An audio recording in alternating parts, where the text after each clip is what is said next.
seeing local bands in venues near to me. I enjoy living in an area that's so peaceful. I love going for long walks in fields with my friends. I use my Explore card to save money on transport. I feel happy that I'm a part of the community. If you can't get into town, you have to rely on what facilities there are locally. Many young people are finding solutions to their problems with rural isolation. This ranges from organising social events to getting new facilities built in their villages. Rural isolation can be even more of a problem for young people with additional needs. Stranded by difficulties in using public transport, they may be unable to have a social life outside school or college. However, we have met a group of girls who have a solution. This is the girls' group where they come on Monday nights to do loads of different activities. How long you been coming to the girls' group? Quite a few months now. We discuss what we do in the next time we're at girls' group. And we decided to redo jewellery making tonight. Sometimes we have discos and parties and makeup. And last time we did fruit salad. So what would you say like the best thing about living in the countryside is? Not like living in London, like crimes and all like that. Like living in London, it's really not nice, is it? I like living in Nice because it's not violent and. Do you feel safe then living where you live? Yeah, I live in this and I've got my own flat now and I can see all my other families. That's good. So do you like having that kind of independence? Do you do your own shopping? I do my own shopping, What's the closest thing to you, would you say, that you do for leisure activity? Or... Like apart from the girls' club, horse riding is close to For me, her, so I go up there but quite a for lot. me, it's nothing. There's only this I go to. Really? And the disco with Kelly on a Wednesday. Where's the disco? It's Lovely place. It's in Ipswich.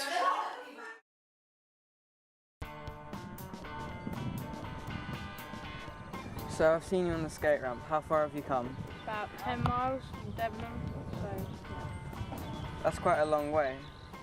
yeah. To ride around. Are you dependent on your dad to take you here? Yeah, and it gets a bit annoying. So does this take up a lot of your time? If I let it, yeah. That's the thing, is finding the time where I can take Henry to the skate park and then hang around for a bit while he rides himself and then go home. So it's not a lot for me to do here. So we've been thinking of building one in the back garden just so that Henry can ride more often and I don't have to take him anywhere. So how often do you come down to the skate park? Like nearly every day. How long has it been available to young people around the area? About 3 years in August. Do you know anything about like who got it to be put here, like who had it? Young people, but it's mostly Blue Jeffries who got like the plans and stuff sorted out. So who is Boy Jeffrey?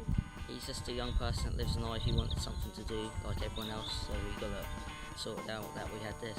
It was Bluey Jeffrey's plans for like all the jumps, and I think it was Colin Ribchester what got all the money sorted. So did it have to go through like the council and everything? Yeah, because like health and safety and obviously stuff like that. Hi Jonathan, we've just been watching you on your BMX. Would you mind telling us a bit about your skate park and what you do? Well, all my mates and all of us come down here and we do all the jumps and we talk about what's been going on. So how often do you come down here? Every day, nearly, after school. So what sort of things do you do, like tricks and that? Loads of tricks. Well, all my mates were BMXing and then I didn't have many friends, but then when I went down to the BMX park I didn't know what to do. I kept getting in everybody's way, but then 3 or 4 or 5 months ago I started BMXing again, continuing, and I started to try stuff and now I can do everything.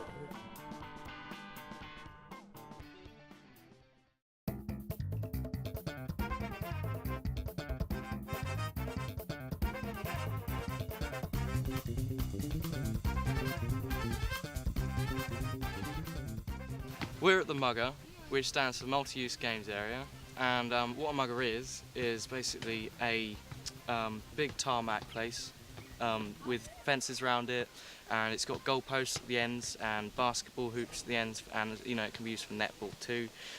There's markings all over the tarmac, which is for tennis as well, and it comes with tennis posts which can be removed, and we're going to store them up here. And it's got all the linings for football and basketball and the games that you want to play there. Can you tell me how you got the Mugger set up, as in what processes you had to go through in order to get the Mugger built? Yeah, well, we had to attend quite a few parish council meetings because we had to get permission, because of course it's their land.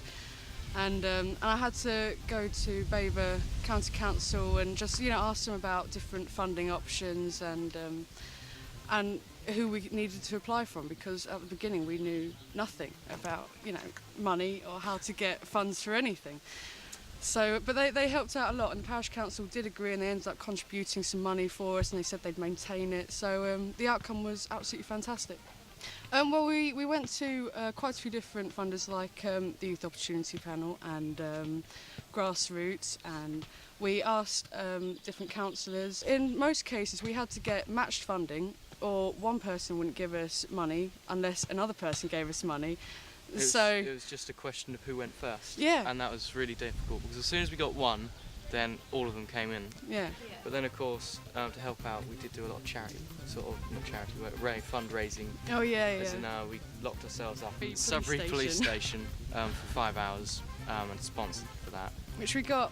It's about. We made £1,000. It's £1,000 for that, which wasn't too And we bad. did bric-a-brac sales. Yeah. What developments have arisen from the Mugger? Like, what other things have you done? Well, I mean, we've ended up taking charge of the local youth club, because our previous youth worker, he stepped down, and he gave it over to us, which we thought was going to be really hard, because we're so young still, and trying to influence and encourage younger people than ourselves and keep them safe and. And the fact that we're young too makes it hard for them to see us as an authoritative figure too. And but now most of the kids really do look up to us now, and we're doing really well with that. Yeah. If any other young people want to do something similar to what you've done, what message have you got for them? To be honest, working like we did, filling out all kinds of forms and things, really did make us sort of more independent.